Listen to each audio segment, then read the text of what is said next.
everybody, it's Charisma of Charisma's Corner, and we are in the Little Pink Barn for episode 2 of Universal Postage with Heather Black of Quiltachusetts. So we are going to do 2 more blocks today. Very exciting. We have some curves, we have some strip piecing, and she's going to get us through this whole process. So thanks again, Heather, for coming. Yes, you're welcome. Well, I'm really excited because today we get to go over these cute little hearts in the background. And I know there's multiple ways to make hearts, and I really wanted to use some different methods than I think there's a pretty standard heart method that is sort of a stitch and flip. So let's go over the heart from Universal Postage. When you start, you will need templates 4 and 3, and as you can see, we cut those out from the template plastic that I demonstrated last video. So you can go back and check out how that works if you missed out on those making templates. And when you cut those out from the fabric, you're going to get a half circle and a concave bridge aqueduct looking thing. But these 2 pieces, even though they look very, very different, actually do go together. Just as we saw with the quarter circles, we're not trying to line up edge to edge. We actually, when we sew a 1/4 inch in. And when we do that, these 2 curves will end up being the same size. So there's not too much different between sewing a half circle and a quarter circle, but let me show you those steps. So I'm going to take my half circle, like I said before. With the quarter circles, I'm going to fold it in half along the curve, and I'm going to finger press. And if you can see, when we fold it in half, we have a quarter circle. So from there, I'm going to fold this side up to the center and finger press, and then do the exact same thing on the other side. And part of the reason why I didn't just fold it in half again when I did that is sometimes the fabric's too thick to get that crease on the side that's on the inside of your fabric when you fold it in half again. So I like to take the sides and fold them up to the center to get nice creases. Now that's kind of hard to see on the print, but they're there. There's one there, one there, and one there. You can clearly see them that way. So we're going to do the exact same thing with our concave piece. I'm going to fold it in half along the curve, finger press a crease, and I'm going to fold it in half up to the top, finger press a crease, and the same over here, fold it in half along my curve to the top, and finger press a crease. So now we have our pieces creased. And again, if you have any questions about which sides line up, I like to line them up how they would look if they were sewn. And then you flip this. So you're going to have your little legs sticking out away from your curve. So now we have our pieces lined up here. And you can see that I've lined up the center creases on top of each other, right sides together. And I'm going to pin base this. And like I said in the last video, a good rule of thumb is the smaller the curve, the more pins you may need. So I'm going to do my standard one on either end and one on the side, one in the center for this, but because it's a half circle, I will actually end up with 5 pins. So the next thing I'm going to do is, if you remember what we did with the quarter circles, is we pinned the legs down together and we lined up those edges, and that helps keep your piecing squared. Now, we put that extra crease in our fabric so that we can line up the center. And there's a crease here popping up and my crease here. So I'm going to line up the 2 creases, and I'm going to use another pin. Then I'm going to do the same on this side. So you always want to go to the end, line those up so that this edge is lined up, and then pin.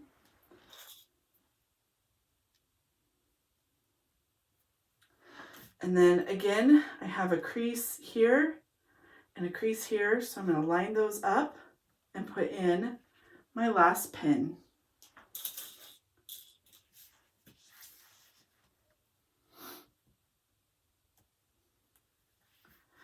So as you can see, it looks a little wonky and wobbly, but I promise this will sew together. Okay, let me try to sew this. Sure.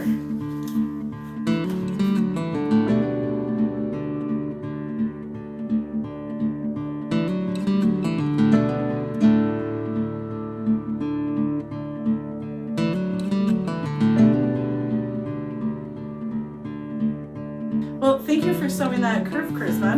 Well, we'll see how I did. I think you probably did wonderful.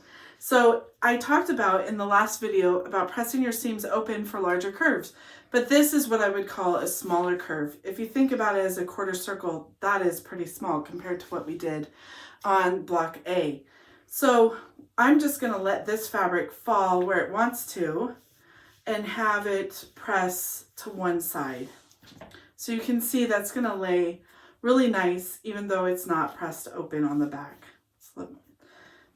And then when you have two of them done, you will have the top two lobes of your heart.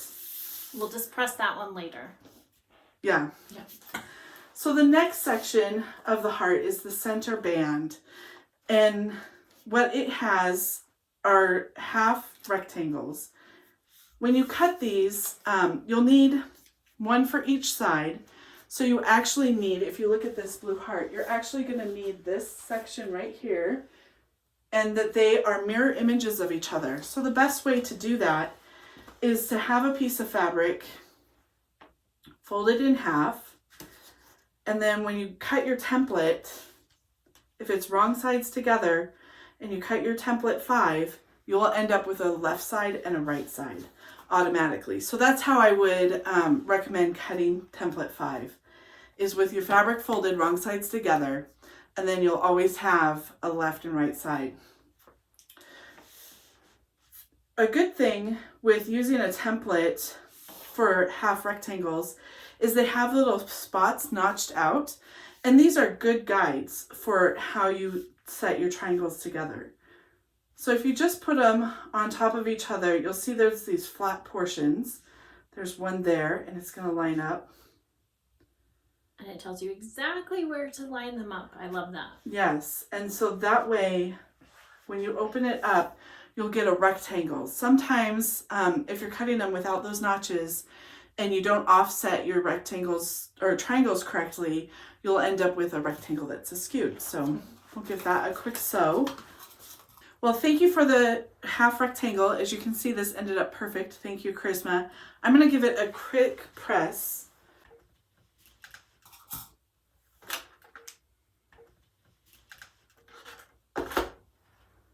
And I just pressed the seam open on this one to help it lay flat. And then what you're going to have is the center part of your heart has this band. And then you're going to put these triangles on either side. You can start to see that the heart's coming together. The next section of the heart is your bottom, and that's the point. And this can be deceptive. While it looks like a half square triangle, it is actually not. It is another half rectangle. So the same cutting method will apply. You'll need a right and a left hand version, and there's notches on these too. So you can line them up using the notches. And that way you make sure that you'll come out with your rectangle that lines up perfectly and you don't have to worry about it being skewed. So Charisma, do you want to give that one? Ooh, I love how that came out so perfect. So this, it does look really great. Thank you.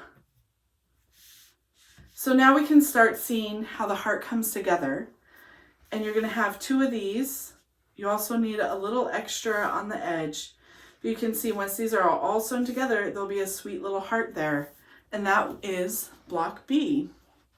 Awesome, Heather. I'm so excited to see how the triangles and rectangles and half circles go together. Moons, circles, half hearts, heart tops, whatever we call them.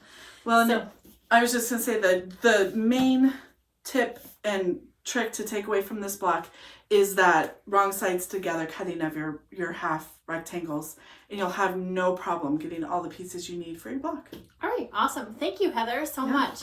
And so now we're going to go to block C, and we'll get that one or we'll show you how the techniques of how to put that one together, and then I will sew these pieces together later on so that we can move on to the third block.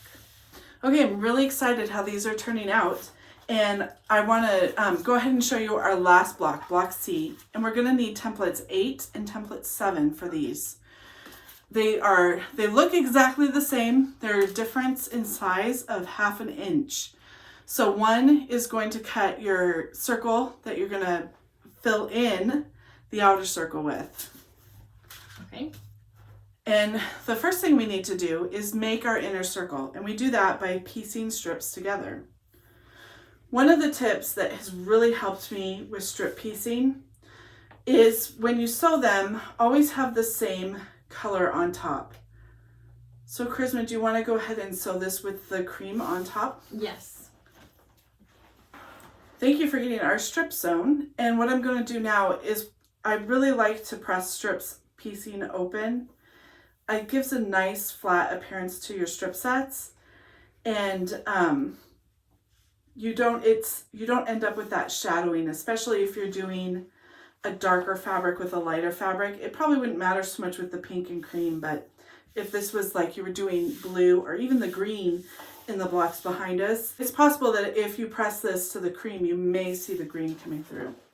So remember how I said the trick that's helped me the most with strip sets is always sewing the same color on top. So as you can see, Christmas started over here and sewed this direction. And when we always keep the cream on top, when we line it up this way, she is now going to start over here, and it automatically flips those strips, and that helps prevent bowing that you can get in your strip sets when you're sewing the fabric all in one direction. Okay, now that our strips are pressed open, we're going to take our square and fold it in half. And now we're going to fold it in half again. And this is how we're going to cut our circle. Using our templates,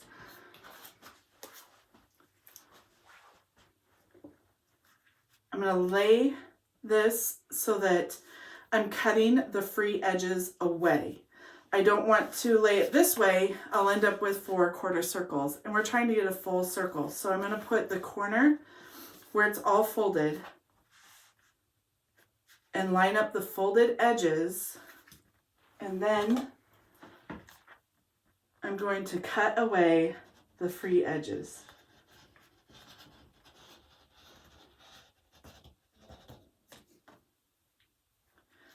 And now, when I open it up, we have a circle. And all the stripes are so perfect. So our circle needs some place to live, and we have a background fabric. We can do the same thing that we did with the circle with the background fabric. I want to set aside template 8 because, like I said, these two templates are the exact same shape. One is bigger and one is smaller. And a good way to know that your circle is the bigger one is that it has to cover the whole entire hole. So if you made your hole big and then expected the small one to cover it, there would be a problem. So I'm going to set aside template 8 just so I don't accidentally use it. And then if you notice on my template C, I actually wrote background down here because I didn't want there to be any mistake, which I would be prone to do when cutting these two circles out. So now that our square is folded, and you want to try to make it as square as possible when you fold this, because this is going to be the portion we're keeping this time.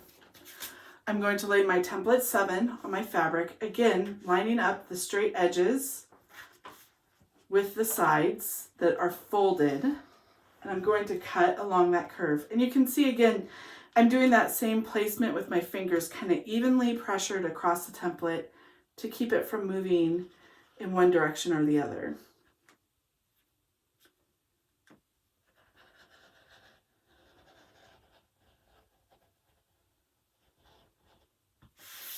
So this time, we're not going to keep our circle, and we're interested in this part of the fabric. So here is Ooh, this is our where frame. it's scary, Heather. It does look a little scary, doesn't it? It does look a little intimidating. She's going to make it easy for us. But remember how I said we cut our circle big, so it will fit in there. And way back on the first video, the first curve that I showed you guys is the exact same method we're going to use here. We're going to fold our circle in half, and instead of finger creasing this time, I'm actually going to pin, and you'll see why I switched it when we start attaching the frame of our circle.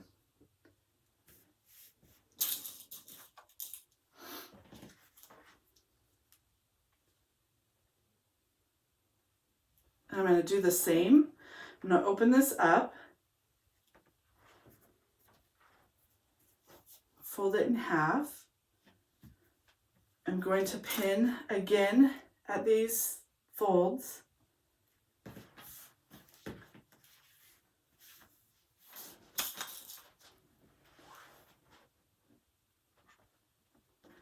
And then I'm going to open it up. I'm going to fold in half by lining up my 4 pins. Or not those, yeah, sorry. I'm going to put 2 more pins there.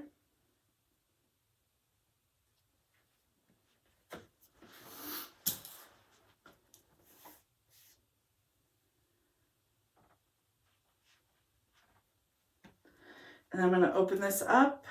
Whoops, let me straighten out this pin. And then I'm going to fold it in half, lining up the 2 pins that I just put in, and pin over at the seam or the fold again. So you can see that we've done the exact same thing we do with the quarter circle or half circle. We've just done it with our circle all the way around. So now we have all our points marked in our circle.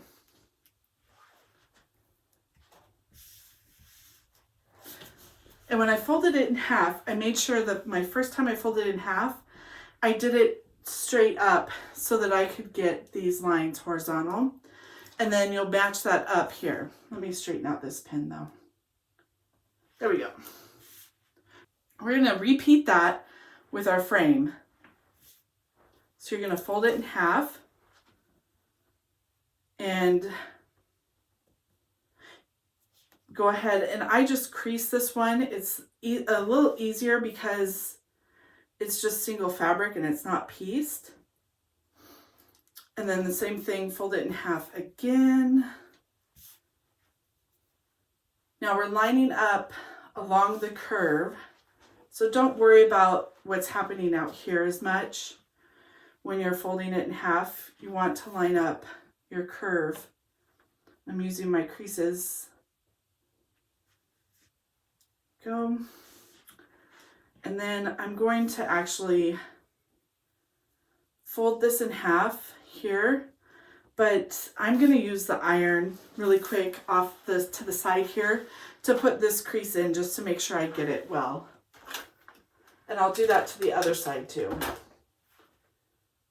So this is how it looks after I did the iron right there. I'm going to unfold it now. And we have all our creases to our frame for our circle. If you remember, for our half circle, we lined up our piece first and then we took it off and put it on where it needs to go. So you're going to do the same thing with the circle. So when you first start pinning, you're going to have the circle and the frame completely separated from each other. And now I'm going to use my crease that I made here and line it up with my pin. And this is why I had used the pins this time instead of just creases, because my pin's there and I can put it in and that one's ready to go. Now I'm just going to move around the circle. As I move around, when I get to a crease, I'm going to line it up with my pin. Take my pin out and keep moving around the circle.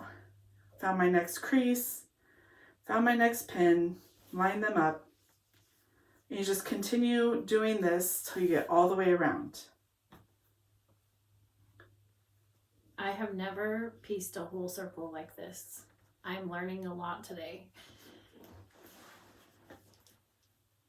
And now you guys are pros at sewing circles. You just pick a pin to start with and you just sew all the way around just like you would a quarter circle. Okay, Heather, I'm going to give this a go. Oh. We'll see how this turns out. It'll be great and you'll love it and you won't have to applique.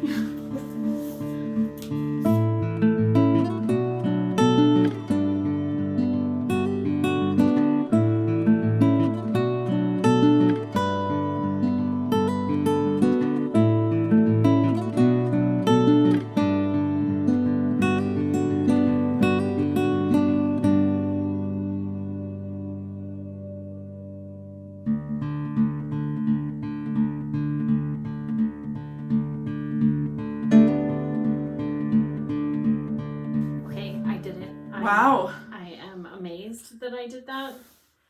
I am like really proud of myself. It looks really beautiful. And one of the things I wanted to mention about when you're pressing your block at this stage, since these are all piece stripes, if you're using a printed stripe, you can do that too and not have to deal with the piece striping. But because they're pieced, it's just easiest to press your outside frame. Press to the outside frame like this. Okay.